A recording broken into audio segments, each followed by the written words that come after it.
Welcome to the IELTS Success Summit YouTube channel, and today we're going to look at the reading section, and we're going to look at the best strategy for dealing with table completion questions. So let me just start with just a few key tips that we're going to look at when it comes to table completion. We're going to look at the importance of reading and following the instructions, to be aware that in table completion questions, they don't come in the same order as in the passage, and we don't even really have to deal with them in the order that we see them in the questions. We want to make sure that the words that we do use to complete and fill the gaps are grammatically correct, and we're going to see how word types are very important clues, especially when it comes to identifying whether we need a noun or a verb. And also, as is so often the case in the reading section, the importance of understanding the use of synonyms and paraphrasing. So let's get started and go through the strategy of the table completion question. There are different types of tables and table completion questions, but the strategy for each different type is the same.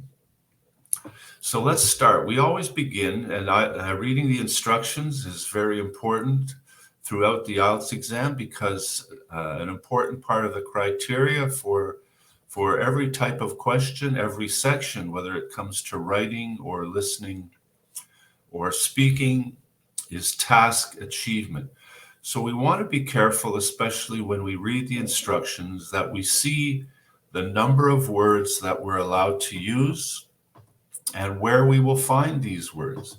And so be aware that for the set of questions that we're looking at in this video, you're allowed to use no more than 2 words, and we will find these words in the text. So they will be exact words from the text. So there won't be a problem with spelling or trying to come up with your own vocabulary. You will take these words directly from the text. I also suggest that you always underline the instructions, just to make sure that you have in your mind that you have looked at the instructions. You don't want to get halfway through a set of questions and then have to go back and check, am I supposed to use 2 words or 3? You want to have this very clear in your mind so that there's no second guessing or going back to check while you're working through the reading section.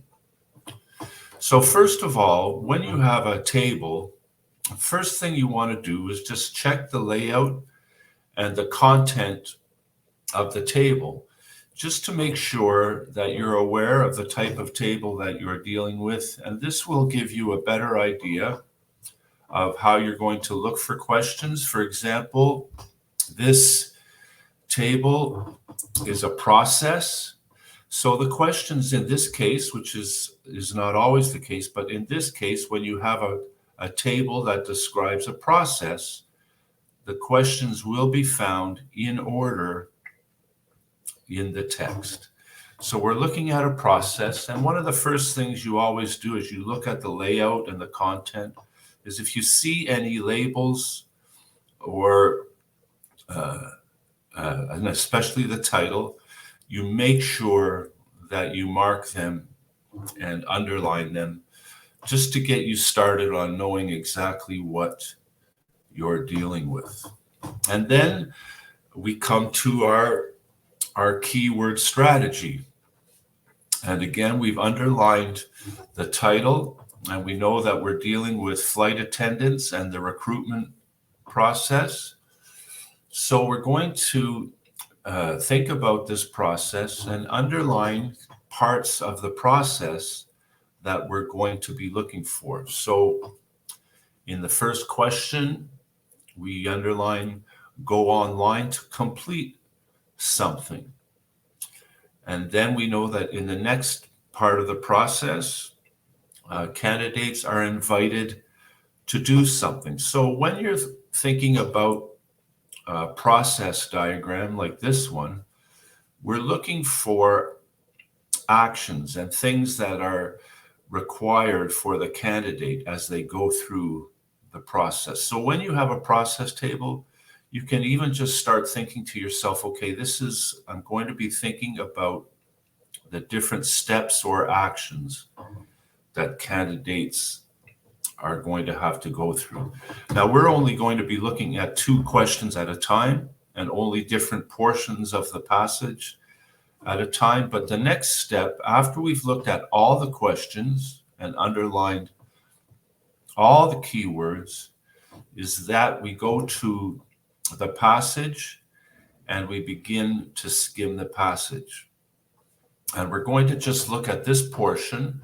And again, as we go to the passage, we can see that we have identical titles and keywords that we underlined in the questions so that we know that we're in the right place when we begin to scan for answers. So if we were to skim this part of the passage, we have our keywords underlined. But I do want to remind you that when you're doing this process, even though for the purpose of this lesson, we're only looking at small portions at a time, when you skim the passage, you skim the entire passage.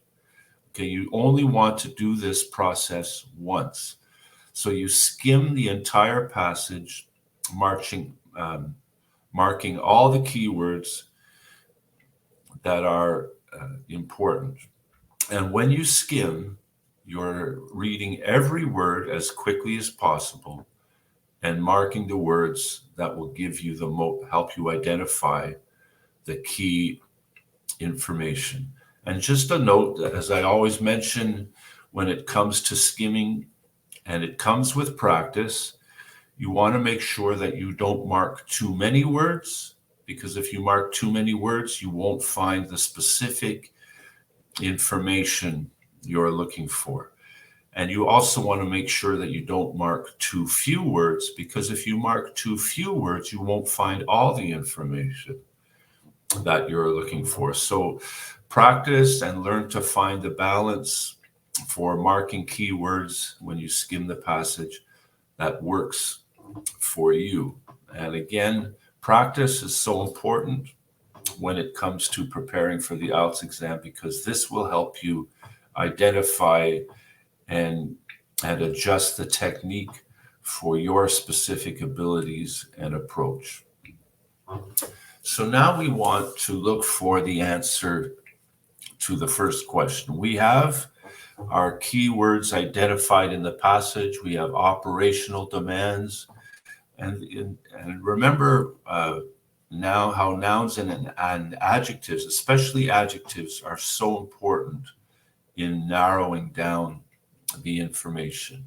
We have a time period, which we always want to mark times and dates when we're marking keywords. We have 12 months. And we have some superlatives. For example, always welcome. This adjective is very important because we're not looking for sometimes or seldom or rarely. We're looking for always. And then we have our initial application, again, an adjective and noun, and other parts of the process that are so important. So if we look at our first question, we see candidates go online to complete their. So we're going to look at our passage and we're scanning, and we quickly see the word online attached to initial application. So we know that the answer to this is candidates go online to complete their application. Now you're allowed to use 1 or 2 words. So your answer can be application or initial application. But make sure that you don't use more than the words that you're allowed to use. When we come to our second question, we're in the next part of the process. So we know that the answer to this question is going to come after the answer to the previous question. So we have suitable candidates are invited to come. Now, let me just give you a little tip about recognizing the importance of synonyms when it comes to the reading section. You won't find the word come in this passage, but you will find a synonym, which is the word attend. So we know that suitable candidates are invited to attend a walk-in day. And that's the answer to this question. Just another little tip that you're allowed to use two words. Well, what about walk-in? Is that one word or two?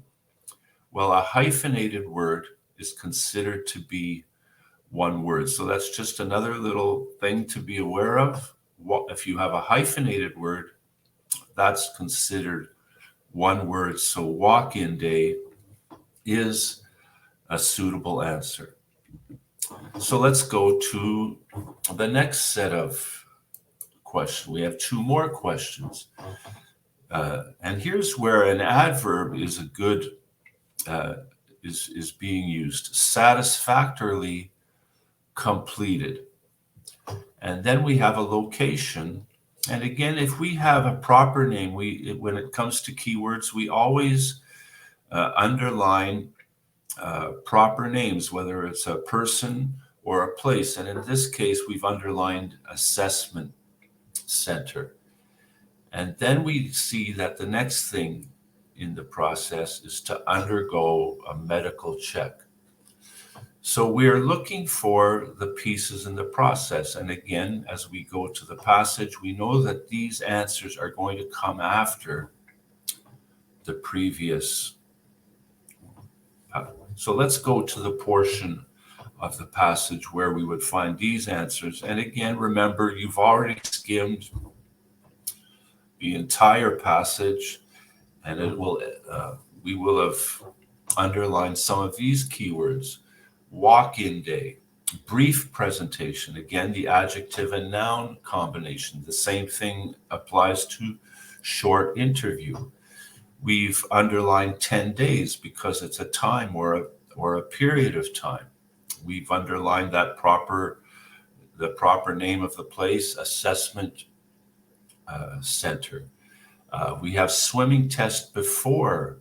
And whenever we see these words like before and after, these are very important clues when we're dealing with a process that's coming in order.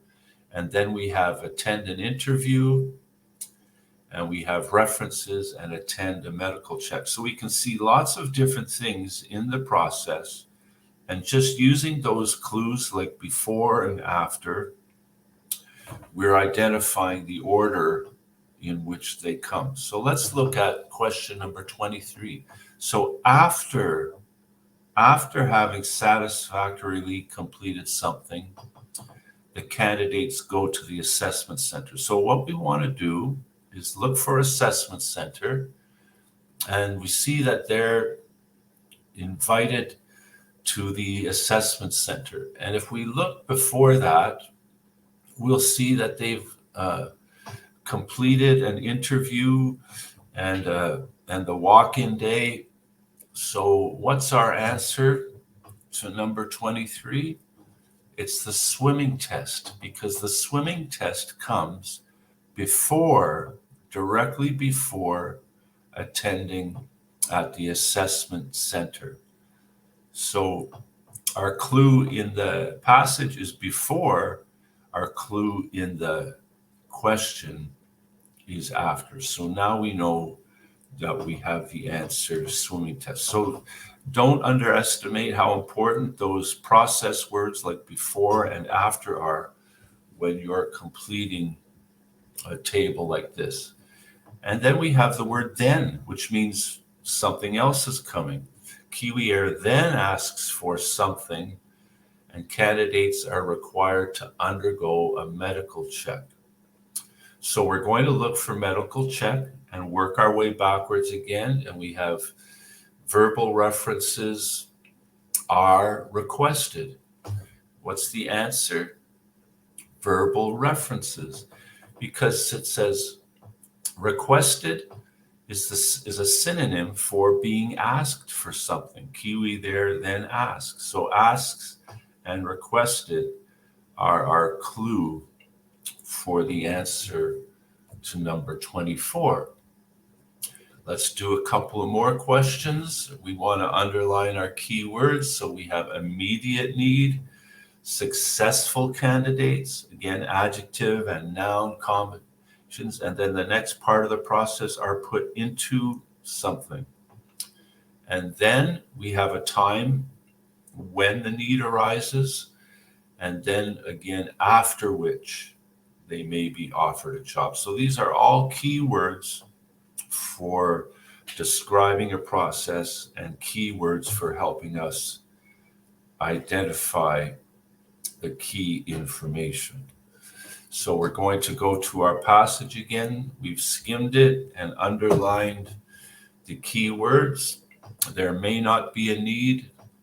The company continues to make a recruitment pool. When you see something in quotations, you know that it's a unique term.